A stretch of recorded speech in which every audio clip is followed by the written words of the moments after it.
അടുക്കളയിൽ വന്ന് ഇത്തിരി സഹായിച്ചാൽ എന്താ നിനക്ക്? പെണ്ണ് കേൾക്കും. കേട്ടാലെന്താ? നിനക്കത് പറയാം. എന്നോട് ഈയിടെയായിട്ട് അവൾ കുറച്ച് അനുഭാവം കാണിച്ചു തുടങ്ങിയിട്ടുണ്ട്. നിന്നോടോ? എടാ നീ ഒരു മഹാമണ്ടൻ തന്നെ. അച്ഛനും അമ്മയ്ക്കും ഒറ്റ മോള്, ഡോക്ടർ ഭാഗത്തിന് പഠിക്കുന്ന പെണ്ണ്. അനുഭാവത്തിന് ചെന്നാൽ നിന്റെ തടി അലങ്കോലമാവും. എടാ ഞാൻ നിന്നെ പോലെ തുക്കട പ്രീഡിഗ്രിക്കാരനല്ല. ഞാൻ ബികോം ഫസ്റ്റ് ക്ലാസ്സാ, അറിയോ? പിന്നെ ഇപ്പോഴത്തെ ജോലി ശകലം മോശമാ, അത് തരാം. പക്ഷേ ഞാൻ കാണാൻ നിന്നെ പോലല്ല, കുറച്ചുകൂടെ സുന്ദരനാണ്. അവളുടെ അച്ഛനോട് പറയും എനിക്ക് ഇയാളെ തന്നെ മതിയെന്ന്. അവള് ജയിച്ചു കഴിയുമ്പം ഞങ്ങൾ മനോഹരമായ ഒരു നേഴ്സിംഗ് ഹോം കിട്ടും. പിന്നെ ഞാൻ ഒരു വിലസും ഞാനായിരിക്കും അതിന്റെ നടത്തിപ്പുകാരൻ.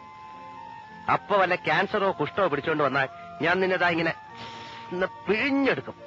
കാശ് തന്നില്ലെങ്കിൽ ആ ക്യാൻസറോട് കൂടി അപ്പ ഗേറ്റൗട്ടടിക്കും. എത്ര മനോഹരമായ നടക്കാത്ത സ്വപ്നം. നടക്കും. ഒരു ഗതിയില്ലാതെ നീ പെരുവഴി കൂടെ നടക്കും.